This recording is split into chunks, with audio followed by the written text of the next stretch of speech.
Afternoon friends, કેમ છો તમે? આઈ હોપ બધા મજામાં હશો. તો આજે આપણે શરૂઆત રસોડાથી કરી દીધી છે અને આજે બપોરે બનાવવાનું છે આપણે સ્વીટ કોર્ન વિથ પનીર સબ્જી બનાવવાની છે. હા, તો એની માટે ઇન્ગ્રેડિયન્ટ્સ બધા રેડી કરી દીધા છે. તમે જે દેખાઈ રહ્યા છે બધા, અને અહીંયા તેલ મૂકી દીધું છે. તો હવે આપણે આને થોડું સોતે કરી દઈશું. ઠંડુ પડે પછી ગ્રેવી કરી દઈશું. જનરલી આપણે પંજાબી ગ્રેવી કરીએ ને એ જ રીતે, અને પછી ગ્રાઇન્ડ કરી અને એ સબ્જીને સાઈડમાં ગ્રેવીને મૂકીને આપણે સ્વીટ કોર્ન હોય એને કટ કરીને થોડું ફ્રાય જેવું કરી દઈશું. પનીરને આપણે તળીએ છીએ, તળીને બધું મિક્સ કરીને મસાલા કરી થોડી વાર ઉકળવા દઈશું. તો ચલો હું તમને આગળ બતાવતી જાઉં છું.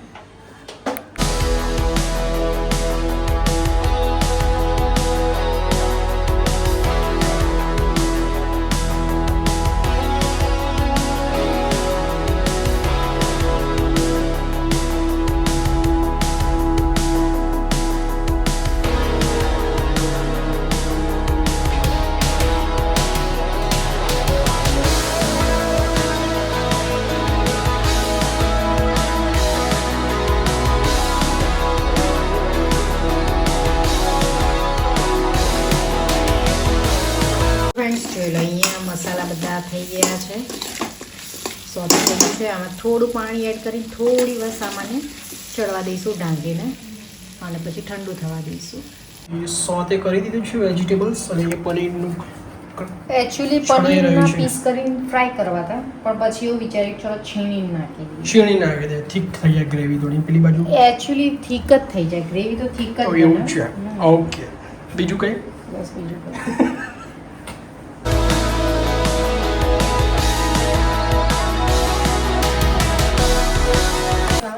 પહેલાં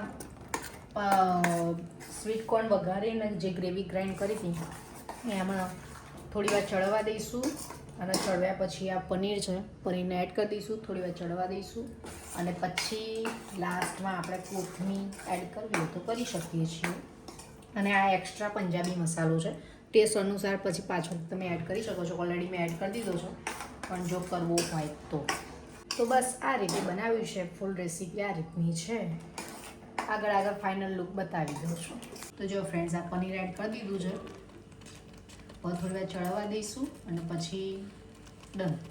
તો ફ્રેન્ડ્સ, અહીંયા ફાઇનલ લુક રેડી થઈ ગયું છે, તમે જોઈ શકો છો. તો આ રીતે અમે આજે સ્વીટ કોર્ન વિથ પનીરની સબ્જી બનાવી દીધી છે. કેવી લાગી કમેન્ટ્સ જરૂર કરજો.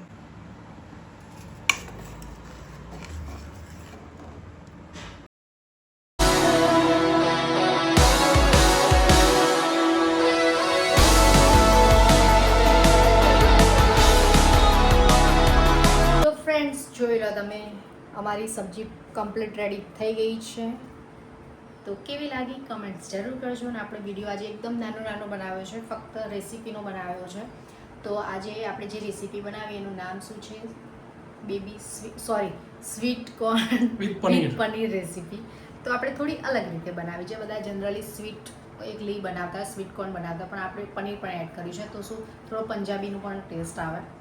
તો કમેન્ટ્સ જરૂર કરજો કેવી લાગી તમને, અને રેસીપી પસંદ આવી હોય તો લાઇક શેર સબસ્ક્રાઈબ પણ કરી દેજો, અને નેક્સ્ટ રેસીપી શું બનાવી એ પણ કમેન્ટ્સમાં જરૂર કરજો. તો bye, thank you for watching.